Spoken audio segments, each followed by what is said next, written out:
Lately, I've been realizing that with every aspect of my healing that I have moved through, whether it's around food, my body, relationships, spirituality, that it all seems to come back to the healing of the inner child.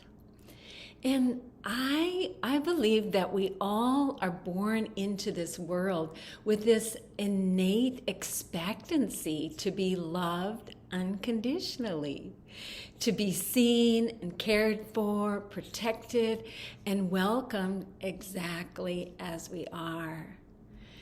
And for most of us, at some point, we discover that this kind of love isn't truly available. And it's not because our parents didn't care, but because they too never received it. So what gets passed down isn't necessarily cruelty or neglect. It's just limitation.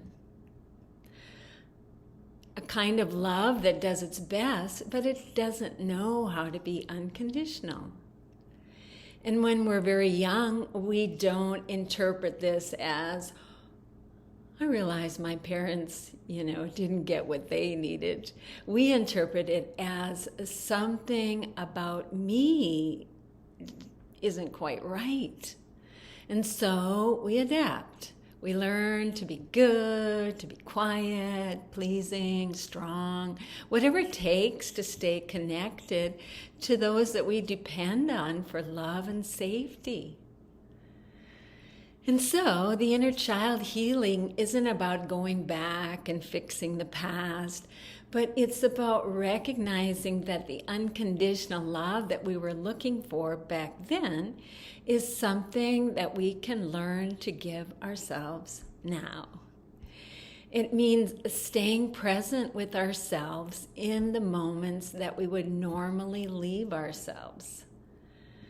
And unconditional self-love means we stop withdrawing love from ourselves when we feel messy, needy, emotional, or imperfect.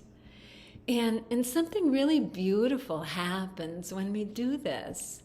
When our inner child feels met, then safety begins to return to our nervous system. And when we feel safe, our energy expands, our creativity opens, and our capacity for intimacy deepens. And our life force begins to move more freely. What was once used to survive becomes available for expression, for joy, for love, for creation.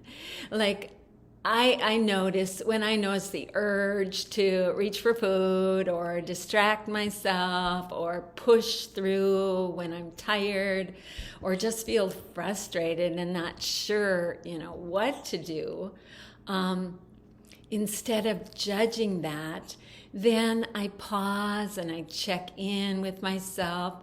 And sometimes the most loving thing I can do is to rest, take a nap, or feel, or just stay present with myself.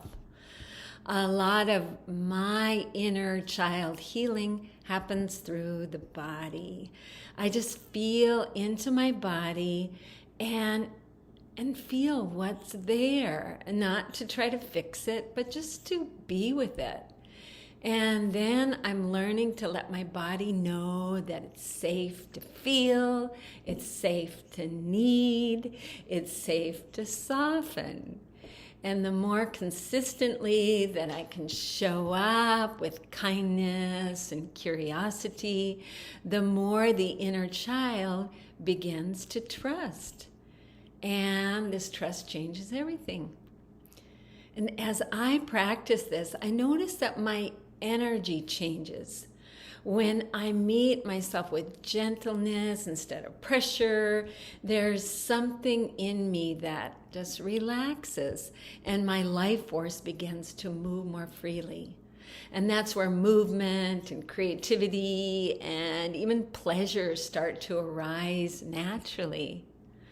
And so, once again, when I notice myself wanting to numb out or overdo or to disconnect, I just pause and bring my attention back into my body. And I might place my hand on my heart or on my belly and just simply ask, what's being asked for within me. And instead of judging it, I practice staying with it and letting that younger part of me know that it's not alone anymore. And over time, that consistency creates safety, and my energy begins to open up in a very natural way. And so, I feel like all healing, it all goes back to learning how to reparent myself so that I can feel safe and taken care of no matter what is happening around me.